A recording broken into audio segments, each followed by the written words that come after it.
2024, your company on a standalone basis improved its total income by approximately 2% and on a consolidated basis by nearly 13% over the previous year.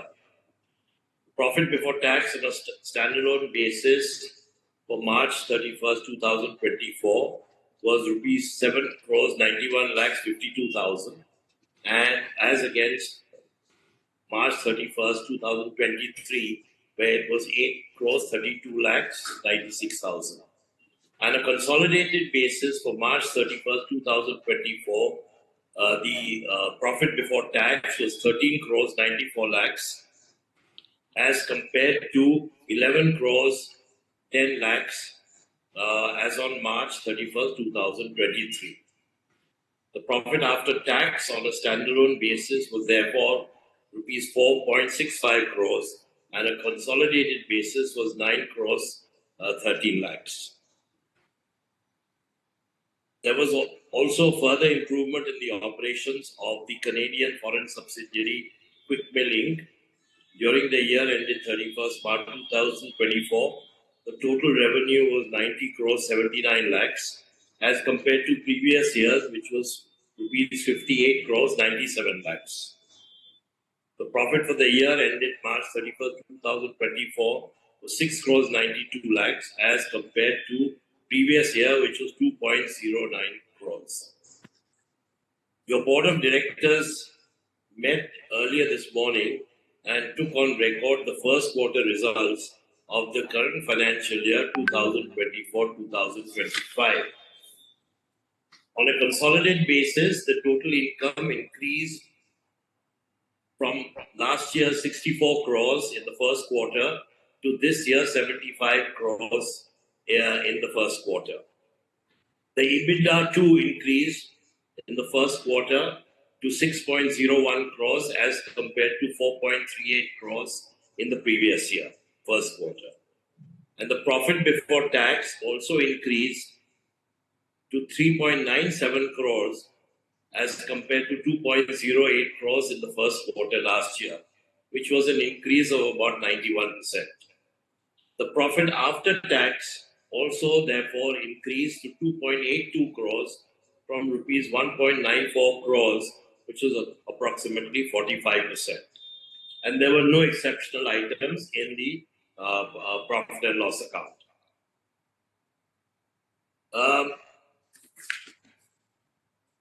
Your company continues to improve its products and processes as well as bringing out newer and more appropriate products in the market. We expect further improvement of operations for the coming year and hope to end the year in an improved position as compared to the previous year. I take this is in spite of the slowdown in the textile industry, which has been affected by the international slowdown and therefore exports of textiles, and to some extent also the domestic market. Also, with the current turmoil in Bangladesh, business there too has been affected and will also be affected in the near term. However, this will be balanced by the continuous investment and growth in India in the infrastructure and manufacturing sectors, as well as by the improved demand in North America and the Middle East and Arab countries, especially for Quickmill. I take this opportunity to convey my earnest thanks to all our stakeholders, including our shareholders, customers, suppliers, employees and bankers for their continuous support and trust in us. Now, with your on the similar question regarding the majority of the PBT margin in the Q1. I'll answer all your questions. Don't worry. Sure, sir. Thank you so much. Okay. So, first of all, the outlook for FY25, both from top line and bottom line, is encouraging, primarily due to the growth of the infrastructure sector and the impetus government has given in this area and also in the areas of renewable energy and other sectors. Also, the business in North America with a very buoyant American economy is encouraging. However, there are some concerns and challenges, especially in the textile sector, where there is a dampened demand both in the domestic as well as the export sector. Coupled with this, there are challenges also to the recent turmoil in Bangladesh, which of course affects our yarn exports of yarn as well as our exports of equipment to Bangladesh. The merger of Batliboi Environmental Engineering Limited with your company is also encouraging for the future growth. So I would say overall the outlook for FY25 is very, very encouraging. This, as you mentioned, our current EBITDA is approximately 8%, and we could go to 10% plus once our merger is through, and also we get the benefits of the capex that we have planned and we have initiated. As you're aware, we have a capex plan this year of approximately 20 crores in our manufacturing facilities. The fruits of this capex will come, the great flow will come in 26-27. You mentioned something about the operating gross margin. In manufacturing, our gross margin is roughly 40% and approximately 5% in our trading business. Out of the 300 crores of total income, only 20 crores comes out of the trading business. You mentioned something on raw material cost and employee cost. I think basically there has been inflationary pressure globally on all raw materials. And as you're aware, globally there's been an issue of supply chain. So therefore, manufacturers of raw material have increased substantially their prices. Similarly, while our employee costs in India have been pretty stable, there has been a fairly large increase in employee costs in Canada. Quickmill, our Canadian company, has shown good growth and is optimistic for the future. And once our expansion plan there is approved by the authorities in Canada, we should show much improved growth. The North American economy, if it continues to remain buoyant, I think we could expect doubling the turnover of Quickmill in the next 5 years. Our order backlog, you asked about the details, varies depending on the different segments in the domestic as well as overseas market. In the domestic sector for machine tools, the backlog is approximately 3 months. In Quickmill, the backlog is approximately 6 to 7 months. And for our textile machines and air engineering business, our order backlog is approximately 6 months. Our bid pipeline also currently is pretty robust in spite of the challenges in the textile sector. You mentioned something about the PBT and the PAT contribution of Quickmill. On a consolidated basis, the contribution of Quickmill to the PBT was approximately 43%.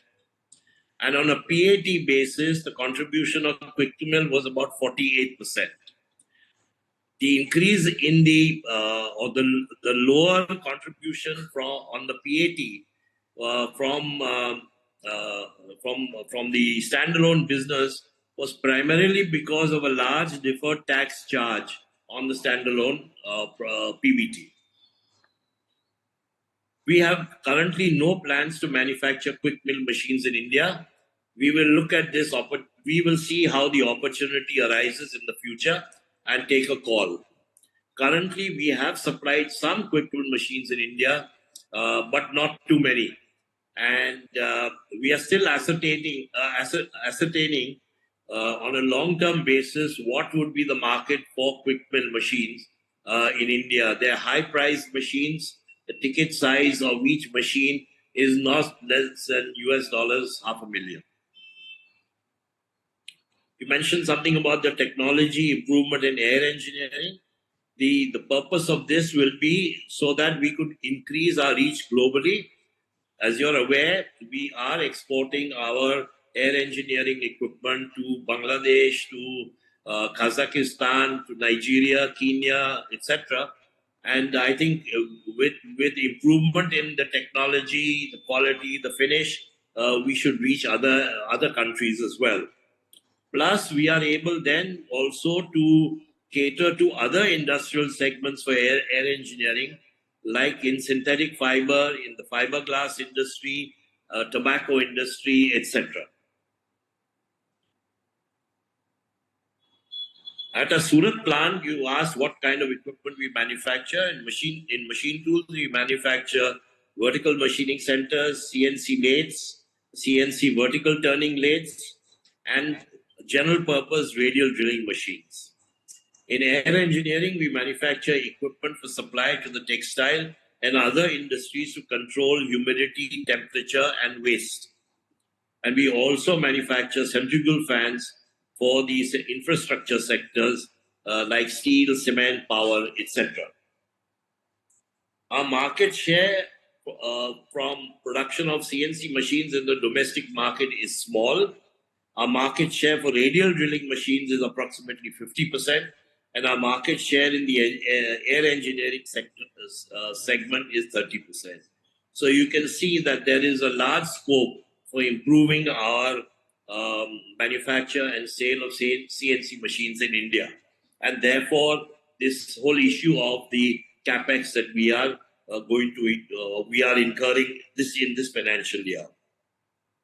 We have no plans to demerge the manufacturing and the service sectors. They go hand in hand, especially when the customer profile is similar.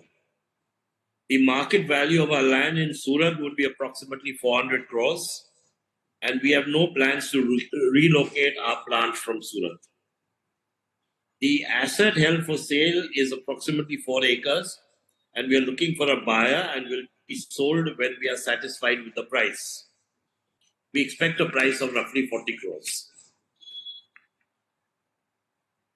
As I mentioned earlier, the market for radial drilling machines, which are general purpose machines, is not very large. Our plan is to build 60 machines in a year.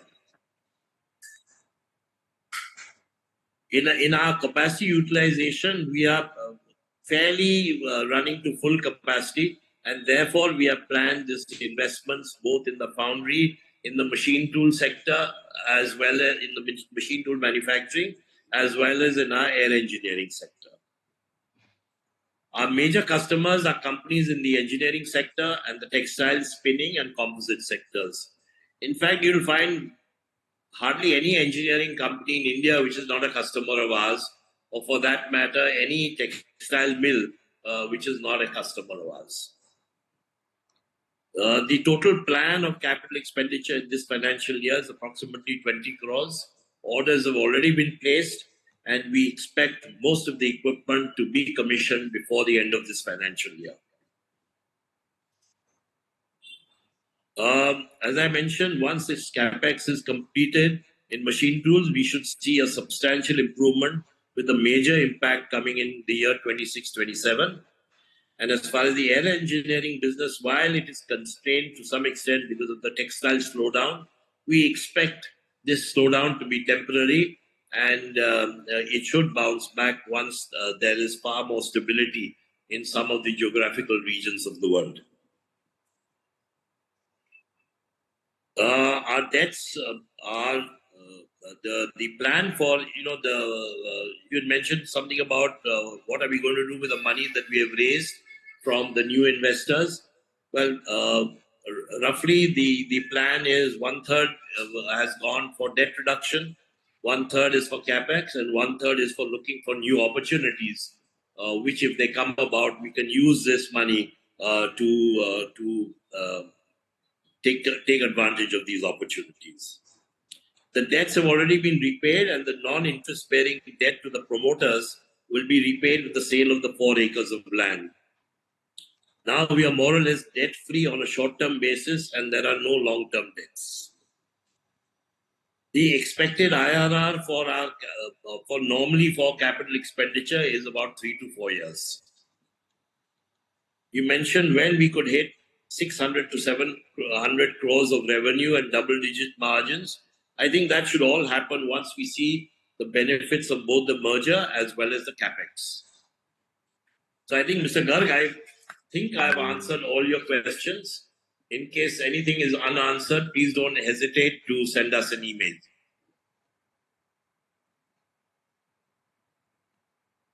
Mr. Garg?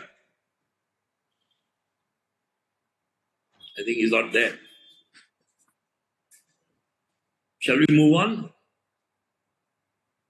Mr. Garg, are you okay with the answers? Yes, sir. Just it was very helpful if you answered. So I hope that we can achieve the 10% from the merger of the environmental segment in this year as well.